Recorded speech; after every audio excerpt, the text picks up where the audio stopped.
नमस्कार विद्यार्थियों। हम उपस्थित हैं कारक प्रकरण में। और जो कारक प्रकरण होता है विद्यार्थियों, कारक प्रकरण में हम पढ़ रहे हैं। इससे पहले जो हमने सूत्र पढ़ा वह सूत्र था कि कर्मणा यम अभिप्रैति ससंप्रदानम, अर्थात कर्म के द्वारा जिसे भोक्ता बनाया जाए उसकी संप्रदान संज्ञा होती है। अब उसी से संबंधित यह वार्तिक है कि क्रिया यम अभिप्रैति ससंप्रदानम, अर्थात कर्ता क्रिया के द्वारा जिससे संबंध स्थापित करे, अर्थात कर्ता क्रिया के द्वारा जिससे संबंध स्थापित करता है वह भी संप्रदान संज्ञक होता है। कर्ता क्रिया के द्वारा जिससे संबंध स्थापित करता है वह भी संप्रदान संज्ञक होता है। जैसे देखिए, एक उदाहरण है, पति के लिए सोती है। यह क्या है? एक वार्तिक है और ये उदाहरण है कि कोई पत्नी क्रिया कर रही है। क्या क्रिया कर रही है? कि वह अपने पति के लिए सो रही है। तो पति के लिए सो रही है तो किससे संबंध स्थापित कर रही है? कोई भी स्त्री अपने पति से संबंध स्थापित कर रही है।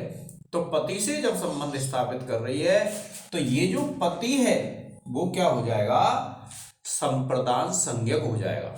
और आप जानते हैं जिसकी भी संप्रदान संज्ञा होती है उस संप्रदान संज्ञक में चतुर्थी विभक्ति आती है, चतुर्थी संप्रदाने सूत्र से। कौन सा सूत्र है? चतुर्थी संप्रदाने। तो ये बनेगा आपका पत्ते सेते, अर्थात पति के लिए सोती है। इस प्रकार से ये आपका हो जाएगा। आप इसका एक स्क्रीनशॉट ले लें विद्यार्थियों।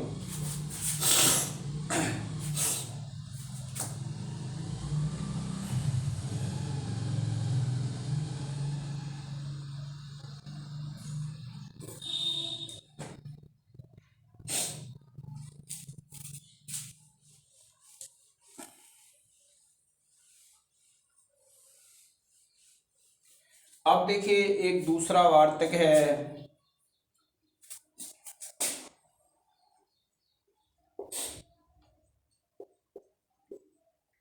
यजेह कर्मणः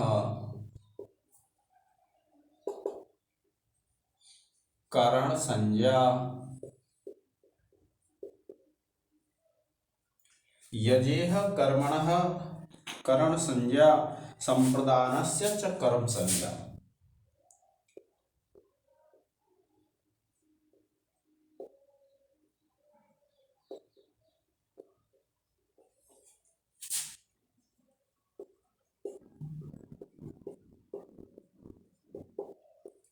देखिए, इसका जो अर्थ है वह क्या है?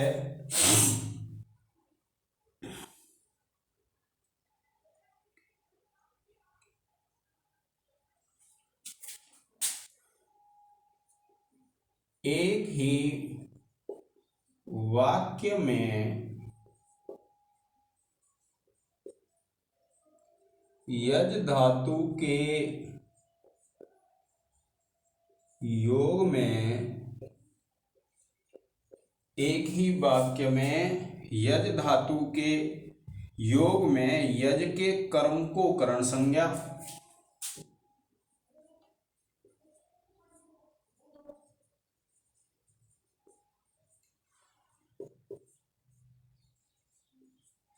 करण संज्ञा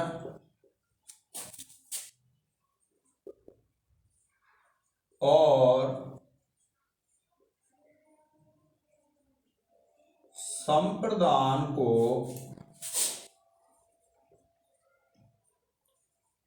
कर्म संज्ञा होती है।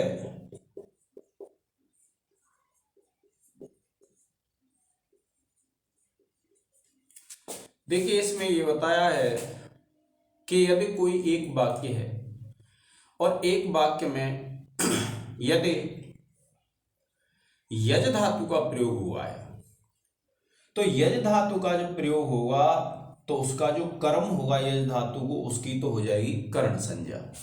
और आप जानते हैं जब कर्ण संज्ञा हो जाती है तो उसमें तृतीय विभक्ति लगती है।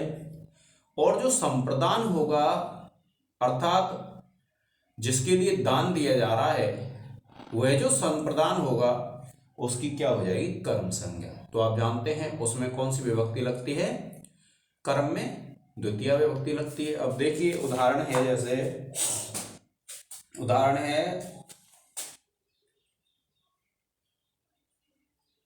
रुद्र के लिए पशु को देता है।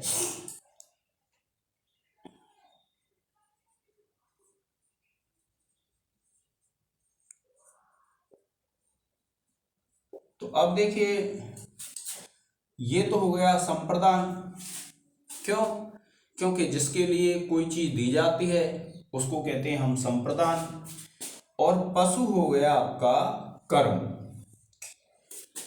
अब इसमें क्या है, आपको पता है कि जो कर्म होता है उसको तो कर्ण संज्ञा होती है और जो संप्रदान होता है उसकी कर्म संज्ञा होती है। तो देखिए पशुना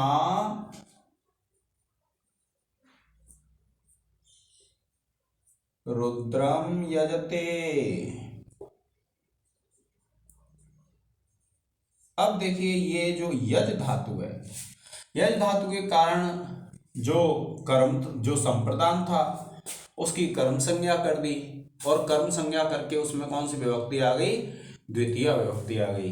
इधर जो कर्म था उसकी कर्ण संज्ञा कर दी और कर्ण संज्ञा करके कर्तृकर्णयोः तृतीया जो सूत्र है उससे इसमें क्या आ गई विद्यार्थियों, तृतीया विभक्ति लग गई। तो ये वार्तिक है, आप इसका एक स्क्रीनशॉट ले लें विद्यार्थियों।